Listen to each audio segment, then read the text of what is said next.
Hey guys, I'm back out in the field again. Nice afternoon. It's been rainy and windy, about 50 degrees.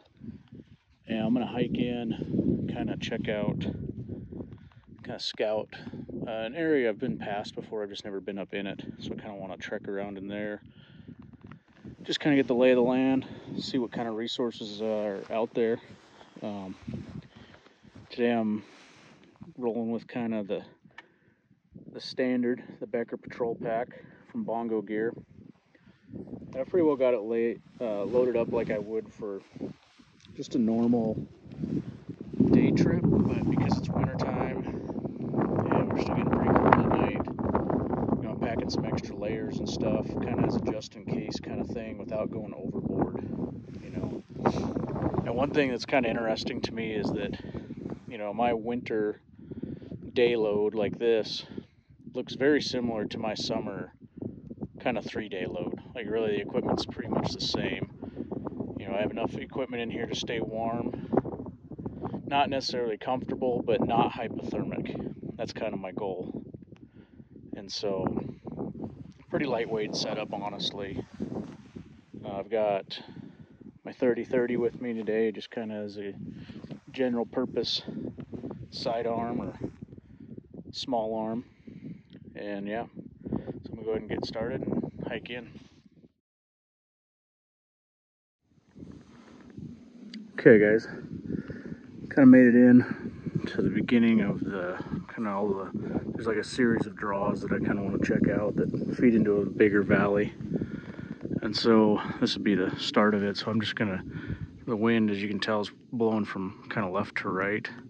So I'm gonna stay on the downwind side of this draw and just kind of parallel it, about a third of the way from kind of the top of the hill there. I'm not gonna get way down in that deep stuff, unless I have to. See something that I want to get down there for. Wind's coming up and kind of sprinkling on me a little bit coming in, but nothing major. I'm going to be keeping my eye out for resources too. Whether that's water, good fuel sources for fire starting. Of course, there's lots of trees, but I'm looking for especially tinder, good dry tinder. Especially on a day like today, it's early spring, it's been raining, it's been snowing. If you watched my other video about fire starting, I talked about low-hanging fruit, and that's basically everything below knee level. And out here there's lots of dry grass right now, but everything's pretty well saturated from all the snow and the rain that we've had. And so even if I see something that looks tempting, if it's below knee level, it's probably not going to be that good until I can get it dried out at least. And so I'm going to be looking up, at eye level and even further up, especially on the south side of the trees and bushes, for the sides that get exposed to the sun and the wind the most. See if I can find any, dry, like inner bark that's just kind of hanging in the wind. All right, let's go get to it. Okay guys, so I've been moving along for a little while, just kind of keeping my eyes peeled, and I was walking along up there and looked down here and saw this tree limb that had snapped off, probably in a windstorm a long time ago. And if you look, you can see all this inner bark dangling down. And what kind of interests me especially is this nice golden color that it has. As this stuff deteriorates and decays, it'll take on more of a gray kind of color.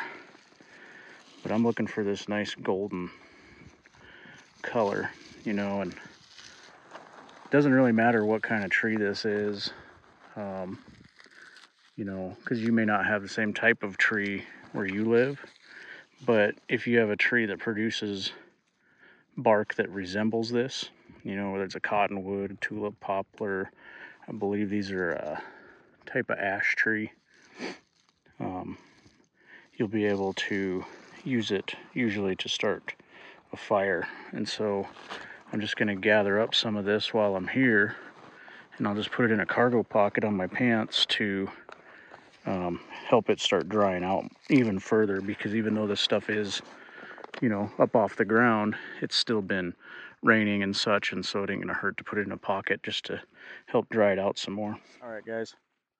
So I've hiked quite a ways back, you know, mile and a half on this little drainage, this draw. And further back I go, the deeper the draw is going and the steeper the side of the hills are getting.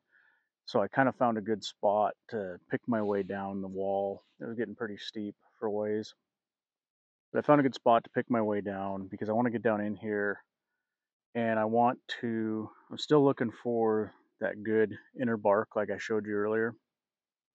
But I think if I remember right, these are box elder trees, and that's kind of part of the maple family. So they're a hardwood, and underneath the outer and inner bark, we get into the actual wood. And it's very dense and very hard, but it creates a ring. And then in the center of that ring, in the center of the tree, and I'll show this here in a minute, it's basically very soft. And so when one of these trees gets blown over and dies and begins to decay, that inner portion of the tree goes punky, and that's what we call punkwood. And it's a great fire starting resource.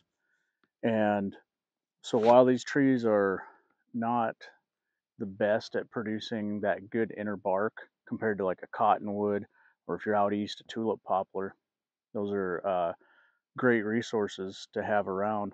But I don't have those. But if I can find these box elder trees, which grow in these kind of creek bottoms and drainages, I can usually find a lot of punkwood. And so that's what I'm going to set out to do now. And there's also kind of a fungus that grows on these trees as well, and I'm going to gather up some of that. I've never been able to get that to ignite for me, but we'll do some practice back here and see what we can come up with. I'm going to take a few minutes and put my crampons on, because even though everything's melting, it's still slick, and I'm, you know, kind of on some steep terrain, so I don't really want to mess around with rolling an ankle or anything back here. So I'm going to throw those on, and then we'll go look for some punkwood and tinder. Okay, guys, down in the creek bottom, and there's the reason I kind of chose this spot is there's a lot of blown down tree limbs and stuff, a lot of deadfall. That's a great place to start finding punkwood and that inner bark. These crampons make a world of difference on this slick terrain. They absolutely do, and they only took me, I don't know, a minute to put put the pair on. So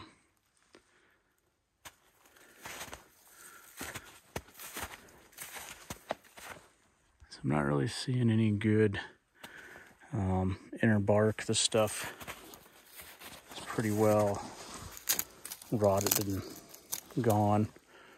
So it's kind of a timing thing. You're trying to find the tree or the limb, whatever the case may be.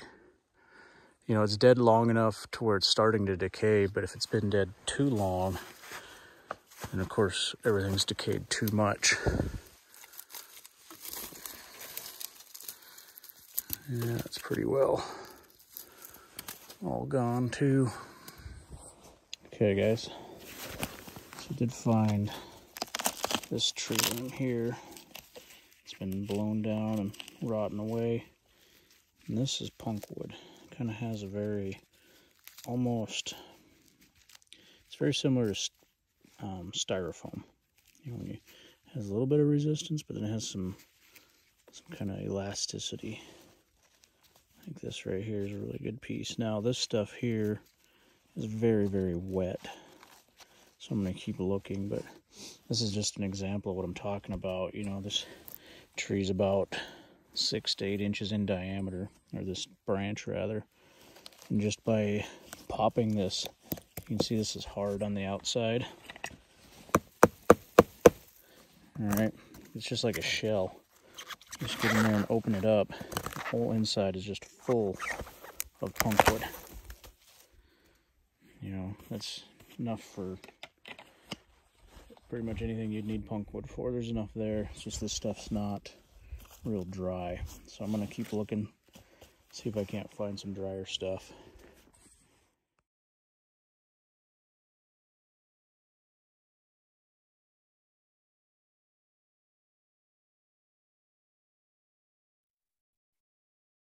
Okay guys, so I think I finally found a donor tree for our punk wood. I've been searching down this creek bottom, and I've definitely found a lot of punk wood. You know, if I was just looking for something to char, like what I teach in class, you know, I've found enough punk wood for the entire class already, but I'm looking for something dry. And so I'm on the eastern, this is a north-south running draw. So I'm on the east side of it. You can kind of see the sun. I'm on this side because this is the side that the sun hits. You can tell there's very little snow on the east side, lots of snow on the west side. So the snow isn't, or the sun's not hitting that side very much, obviously. So I came up to this one primarily because, you know, it's blown down and dead, but it's not laying on the ground.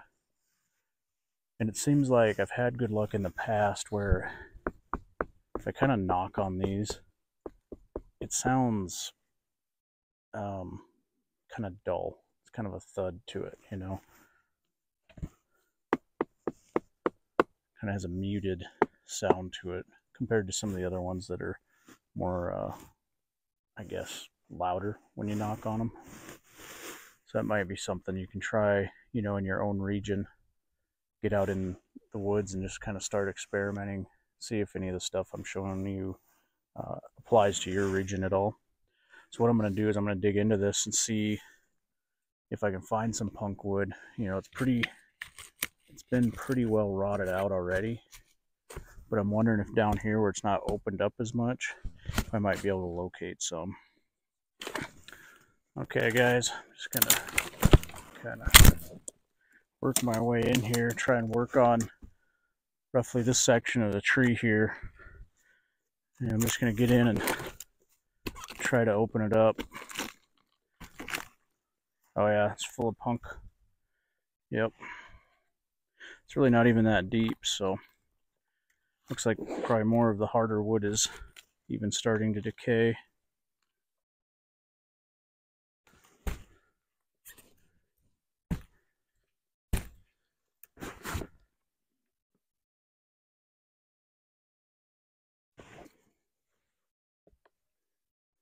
You know, one thing we can do when we're collecting tinder and other resources, especially for fires, is we can just put it on our cheek or on our lips.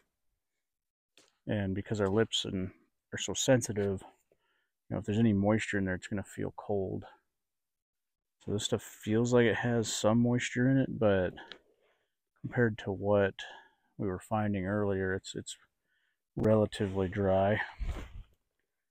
I'm going to keep digging just a little bit to see if there's anything drier towards the center.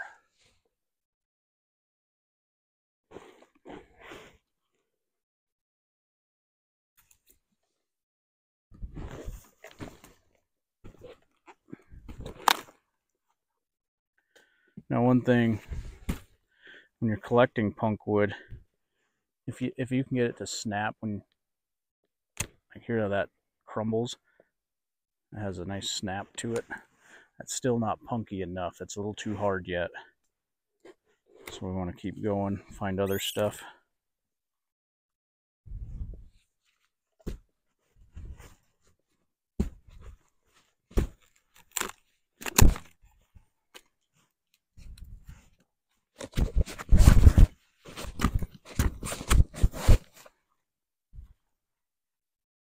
It's pretty good stuff there.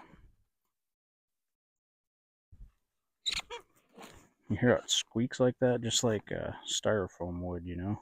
Imagine cutting into a big piece of styrofoam. I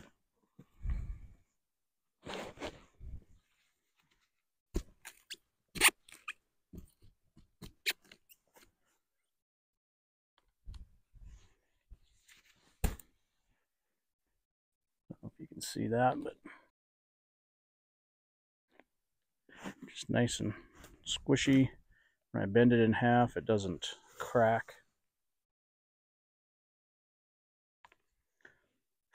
It's got a little bit of moisture to it though. I think that's just an unavoidable reality of being out here in the early spring when it's been raining. And try maybe on the back side of the tree here, see if anything's, that's relatively hard.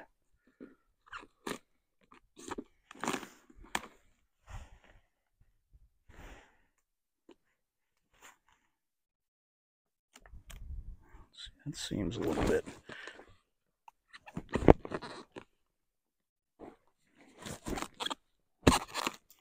I'm really curious about the center of the tree because wood dries from the center out. So in theory, the driest punk wood should be towards the center. Yeah, I definitely would say that's drier. It's also harder though.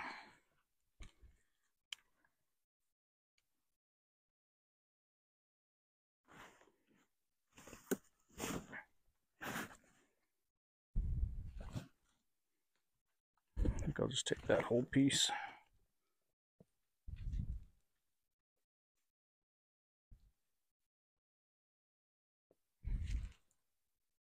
That's actually pretty dry right there and pretty punky.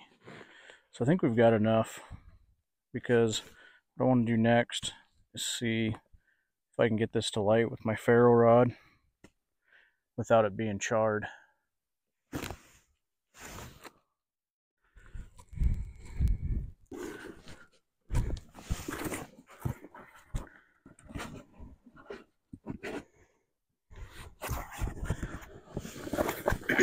Okay guys, so next what I want to try to do is see if I can ignite, or rather, I don't know if the proper word's ignite, but if I can light any of this fresh punk wood that I found with my ferro rod.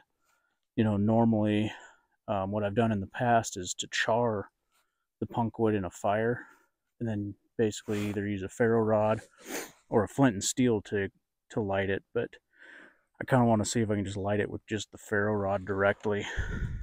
So here I've just got it sitting on top of my cup from my bottle.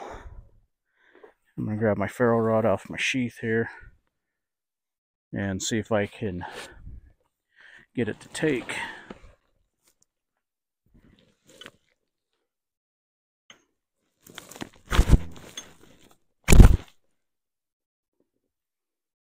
There was a little bit there. I think it is actually right on that end. You can see it smoking. Just one little piece kind of caught there, but I guess that answers the question. That wasn't nearly as complicated as I thought it would be. The reason this is important, and the reason I wanted to test this, is because if you can get yourself a coal or an ember like this lit, this is very useful for wet weather fire starting. You know, I could gather up a bunch of this grass right now and build a bird's nest. And even though it's marginally what you would call marginal tinder, with a coal like this, the heat, there's a lot of energy in there, and that heat will cook that moisture out so that you can ignite that bird's nest. It's slower. It's a slower method than if you have, say, some sort of dedicated quick fire type tinder source. But it's also very, if you can get to this stage, it's very reliable. Now, ideally, and I've done this in class, I've demonstrated it in class, you know, if you have a piece of material about the size of a golf ball, you can light the most ridiculous tinder with that. And so just like today, where I'm out here trying to find this nice inner bark off the trees and not having much luck, if I can find a good source of punk wood and light it this way, I don't have to worry about finding ideal tinder anymore. You know, if I needed to start a fire, I just go up on the hillside, gather up a nice big bird's nest of semi-dry grass. And even though grass is kind of my least favorite tinder source, given a nice ember like this, it would no doubt start a fire quite easily.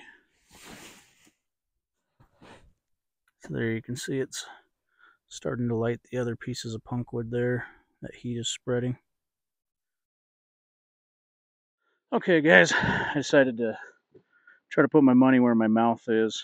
I've got some fresh punk wood. This isn't the stuff that I just had lit a minute ago. And I just went up on the hill just right behind the camera, gathered up some grass. It's pretty dry, but you know, it's still grass. It's hard to get lit with just a ferro rod.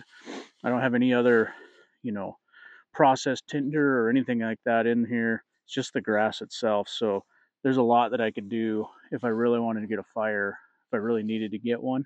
There's a lot I could do to this to help myself out, but I don't think I'll need to if I can get this lit.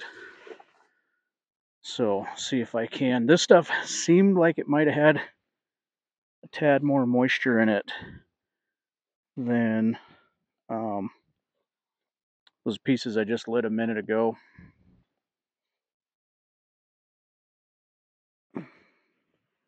You'll notice that my ferro rod is dummy corded to my knife sheath so that I can't lose this thing.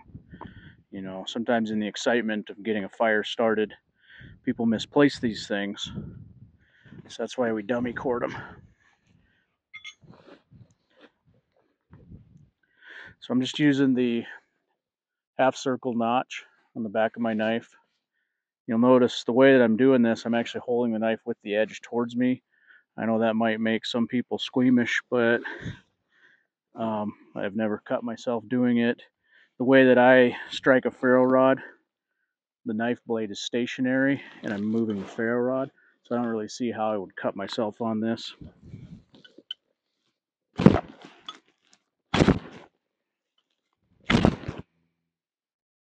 Okay, I got this piece to light right here on the end. I don't know if it's going to survive though. Nope.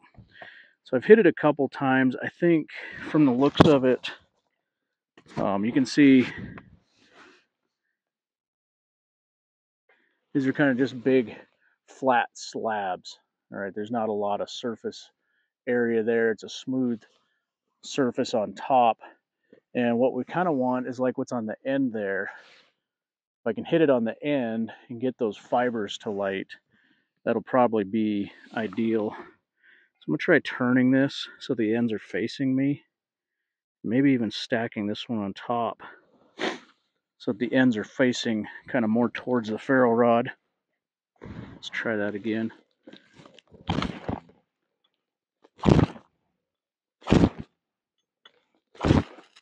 If I could hit it, that would help. Okay, there I got the top one to light a little bit. See if it's gonna go. Nope. Okay, well, I'm gonna open up these fibers then. Give myself more surface area to work with. See if I can't get one to light that way. Kind of just experimenting here. See what I can come up with. You know, and I would always encourage you to get out in your own area and try these techniques yourself.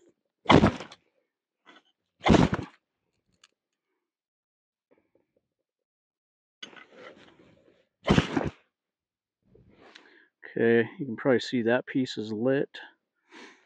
I think there is a lot of moisture in these little pieces, so they're kind of fighting. The embers are fighting to stay on here. I'm gonna go ahead and hit it again.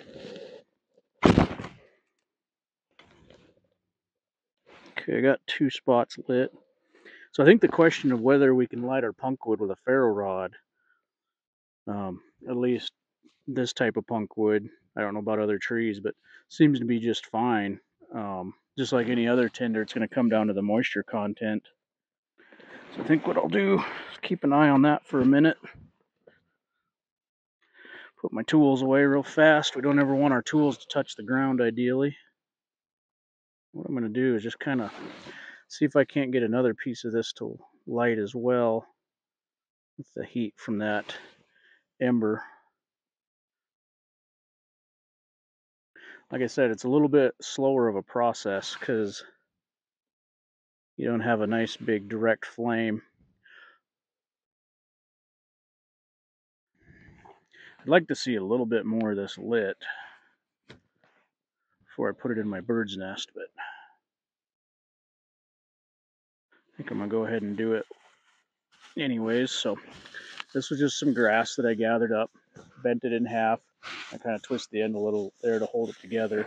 And the reason we call it a bird's nest, because we just make ourselves a nice little spot to put our ember right in the middle, just like a bird would for an egg.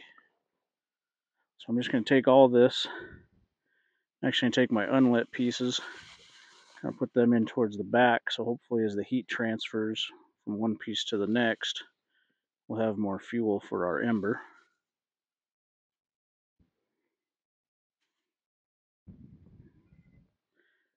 I'll put that guy in last. All right, so the wind's kind of blowing from that direction. So I'm just going to turn this and kind of tuck that in just like that. And you can see already that heat starting to come through the grass. I don't know if you can hear that, but a little crackling of the moisture cooking out of the grass. I just give it a little air.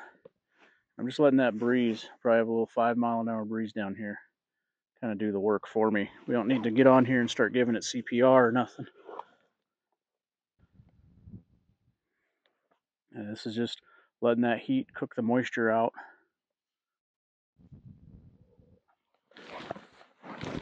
I'll get it up close so you can kind of see in there.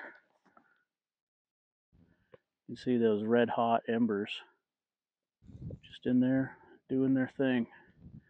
See all that moisture coming out of the back.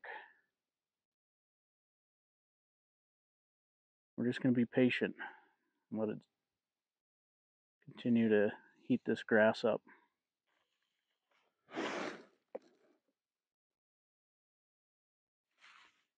So it looks like all my pieces of punk wood are lit. They're putting out a lot of heat there.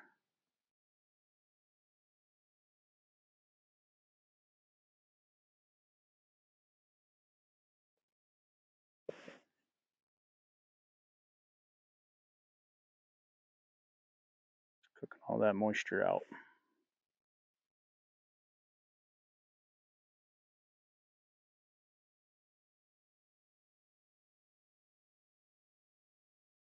Now if I was building a full fire, of course I'd have a fire lay already prepared with all my kindling and fuel ready to go.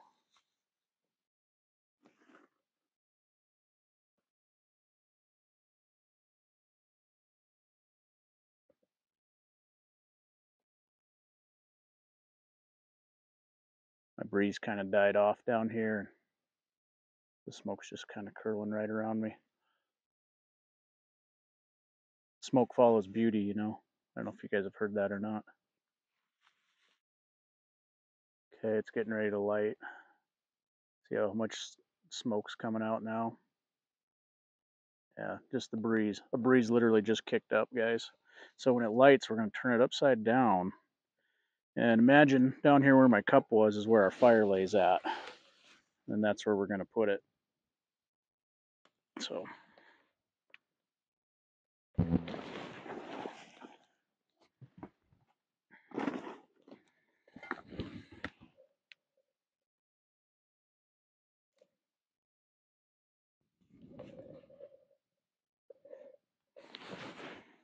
just going to let this burn up real quick and then I'll stomp out what's left.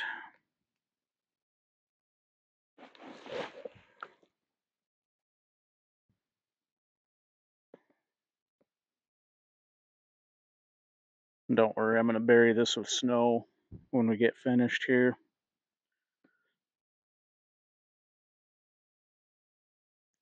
That's pretty awesome. You know, just the like I was saying, it's pretty awesome that just a little punk wood that hasn't been processed, it's not charred or anything, you know, nothing special. Um, just hitting it with a ferro rod and letting it do its thing, we've got a fire. I mean, I think that's pretty amazing. That's why I always carry a ferro rod with me. It's the most useful fire making tool you can have. You know, Bic lighters and matches have their place as well, don't get me wrong, but if you're only going to carry one tool, which is not a good mentality to have, but you have to have a ferro rod. Like that's the, you know, you start with the ferro rod, then you add the Bic lighter.